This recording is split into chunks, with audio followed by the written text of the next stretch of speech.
It's a big couple of weeks coming up for the Portland Symphony Orchestra as they continue to celebrate their 100th anniversary. Before we talk about this weekend's concert, let's talk about next weekend. There's a big event featuring the music from a movie about a long time ago in a galaxy far, far away. Joining us this morning is the music director from the PSO, Eckard Preu. Hey, thanks for coming on. We appreciate it. Thank you for having me. So here's the deal. Of course, May 4th is Star Wars Day. May the 4th be with you, by the way. So you guys are doing a concert featuring the music from the first ever Star Wars movie, A New Hope. I know you're not directing the show, but it's really exciting because I think when you guys do concerts like this, you get people that may have never seen the PSO or been to a symphony concert, and you're pulling them in. Yeah. And we actually have 3 performances. We have on May 4th, we have 2, and actually for the evening performance, there's still tickets left, and on May 3rd. And I don't know how many of your viewers have been to a concert with live orchestra. It's really adding a new dimension to the movie. And the sound really envelops you, and it's so powerful. And John Williams' music is really, I mean, the best movie music out there, and it's going to be a great experience.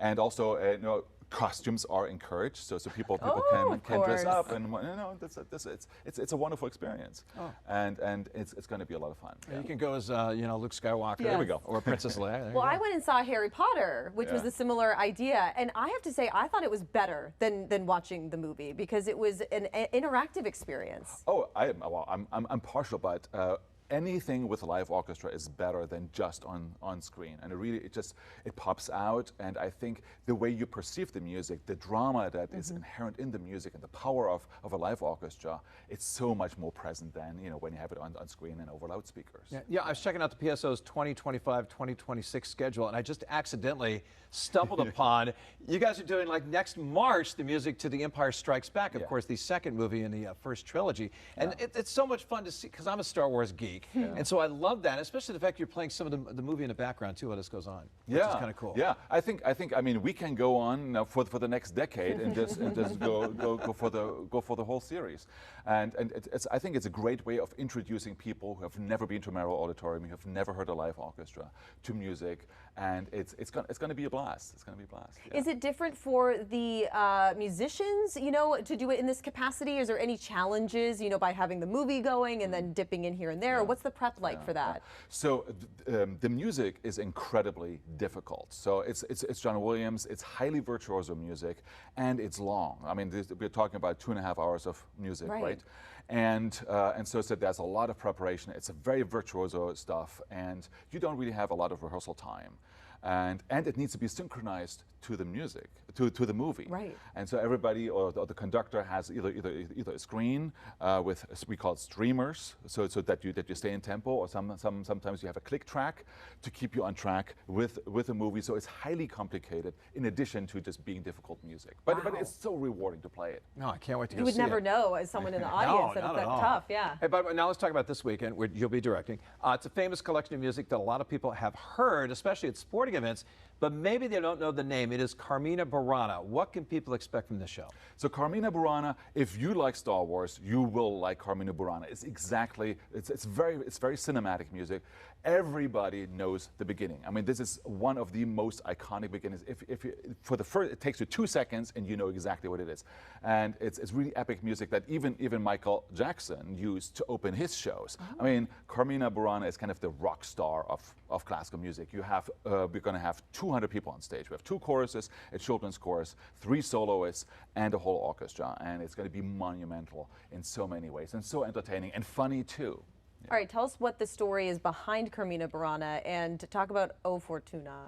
So the basic story is that in the 12th century there were these Goliards, or the translation of Big Mouth. These were these traveling renegade priests and poets, and they had all these irreverent poems about the church, about love, about life. And Carl Orff, the composer, took these poems and put them to music. And so it's highly funny and irreverent. And so, for instance, we have a blasphemic priest singing drinking songs, for instance. Or we have a tenor solo, which is basically a swan being roasted over the fire. And as this tenor sings, it's kind of from the viewpoint of the swan being roasted, and as he crispies up, and he sings. So it's very funny. It's very theatrical music, and it opens and ends with these most iconic piece of music which is called O Fortuna, or the Wheel of Fortune, and it's all about how the wheel, how fortune impacts our life, and how it's always changing it is. You're up and then you're down, and you're up and you're down, and so there's this very famous beginning.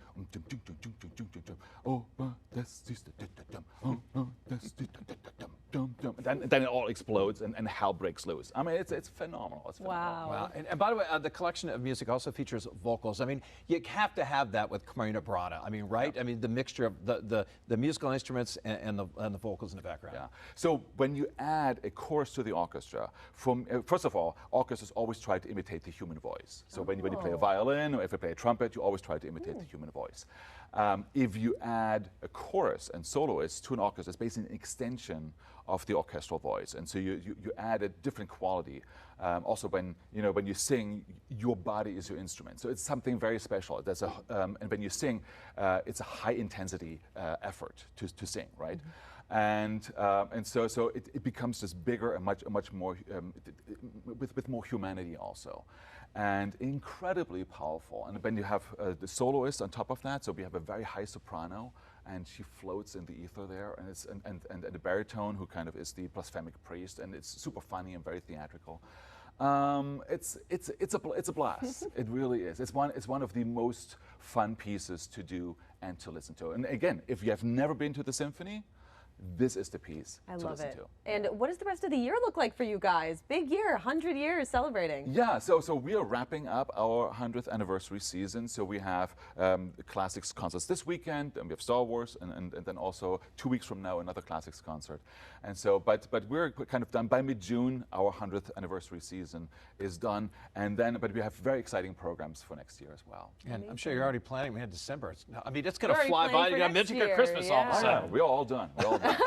Amazing. Eckard Preu, thank you so much for being here. What's a website where people can buy tickets and check it out? The best website is always go to Portix to buy your tickets. Right. Yeah. And I can't wait for the beginning. Oh, Fortuna.